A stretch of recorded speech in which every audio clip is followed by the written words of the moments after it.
처장님, 최민희 방통위원 내정자 유권해서 검토한 기간이 얼마나 된지 아십니까? 한 7개월 정도. 네, 약 7개월 225일이더라고요. 유권해서 결과 나왔습니까? 유권에서 결과는 없습니다. 철회했기 때문에 저희가 해석을 내지 않았습니다.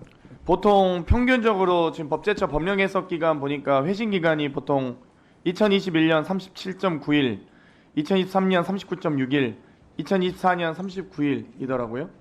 이 사안만 이렇게 어려운 유권 해석 심의가 어려웠습니까? 검토하시는데? 어려웠습니다. 그런가요? 왜요? 아까 어떤 그 부분이? 부분에 대해서 아까 말씀드렸는데요. 그게 지금 이게 225일 걸릴 만한 사안이라고요. 방통위가 법제처에 요청한 유권 해석 내용은 딱 한 줄이었습니다. 한국정보산업연합회 상금 부회장직을 역임한 자의 경우 방통위 설치법 제10조 1항 2호에 결격사유에 해당하는지 이 한 줄을 해석하는데 225일이 걸린다고요? 그렇습니다. 선례도 없고 이게 굉장히 중요한 문제였기 때문에 고민을 많이 했습니다. 근데 그러면 유권 해석에 대해서 법령 해석 심의 열렸습니까? 안 열렸습니다. 왜냐하면 저희가 내부적으로 어느 정도 정리가 된 열지도 다음에 않았는데 무슨 심의를 하지 않으신 거잖아요, 아예. 아니 그게 심의위원회가 열리지 않았잖아요. 심의위원회가 열리기 그럼 위해서는 무슨 어디서 검토를 합니까? 법령 해석 심의가 열리지도 않았는데 어디서 지금 검토하셨다는 거예요? 누가 검토하셨습니까? 저희가 내부적으로 처장님이 혼자 검토를 개인적으로 거죠. 한 겁니까? 아니죠. 저희 그 해석국에 있는 실무자하고 제가 같이 검토를 하는 거죠. 검토해서 저희가 어느 정도 결론이 나름대로 이게 뭐 갑설일설해가지고 검토라는 명분으로 네. 붙잡고 계신 거죠. 심의 개최도 하지 않고 심의 안건으로라도 올리셨어야죠. 논의를 왜 처장님 혼자서 합니까? 225일이나 걸려서 심의위원회는 이건 저희가 내부적으로 의도적으로 정리가 심의를 된다는 방해하는 의미인 겁니다, 거거든요. 처장님이. 그렇지 않습니까? 그 국회가 진행하시는- 그러면 국회가 선출한 방통위원회에 대해서 이 국회 의결을 추천한 에 대해서 결격 사유를 법제처가 그럼 해석하는 건 가능한 일입니까? 가능합니다. 왜냐하면 저희가 법제처의 해석은 정부의 집행을 통일하기 위한 사실상 것이거든요. 국회의 입법권을 법제처장이 마비시킨 겁니다. 국회 추천직을 왜 법제처장이 가타부타합니까? 그럴 권한이 있습니까? 그러니까 정부의 그 집행을 통일하기 위한 법 해석을 하는 거지 않습니까? 그래서 대통령께서 이 사람을 임명할 것인지를 결정해야 되지 않습니까? 그런 법률, 이게 바로 정부가 법률을 집행하는 거니까요. 정부 법률의 집행을 위해서 법제처가 유권 해석을 최종적으로 할 수 있는 권한이 있기 때문에 그렇습니다. 법제처의 법제업무 운영규정 제26조 아시죠?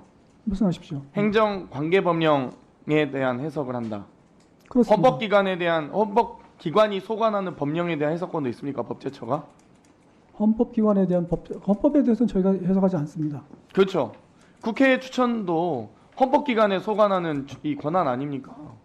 근데 왜 법제처가 마음대로 이 직무규정에도 없는 내용을 해석하고 마음대로 의사진행을 막고 합니까? 방송통신위원회법은 헌법이 아니지 않습니까?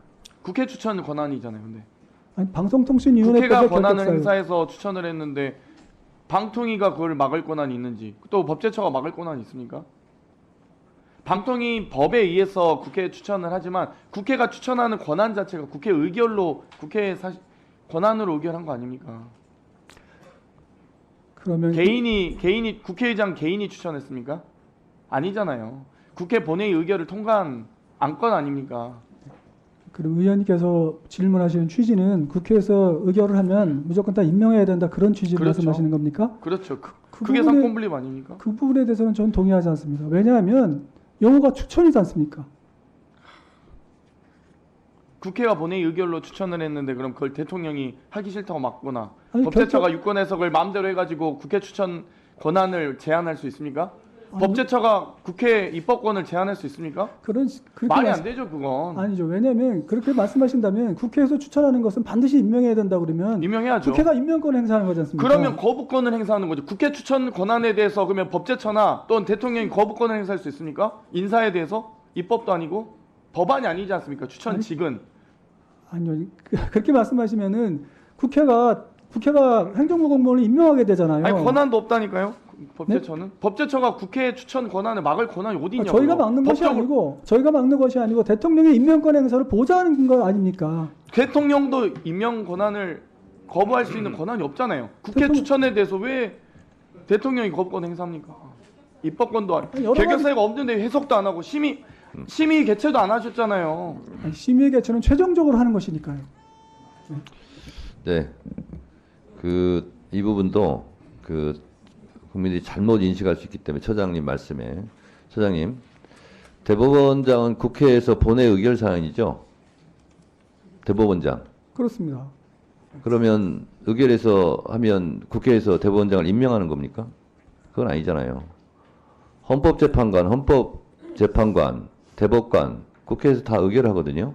그러면 국회에서 의결해서 본이 통과했으니까 국회가 임명했다라고 말할 수 있어요? 그렇지 그건 않습니다. 아니잖아요. 주문이 그래서 그렇게 되지 않습니까? 아까 말씀하실 때 그러면 그게 국회에서 임명하는 거죠. 이렇게 말씀하시는 것은 대단한 비약이다 이렇게 생각이 듭니다. 그래서 그런 것은 좀 잘 생각하셔서 말씀하셨으면 좋겠어요.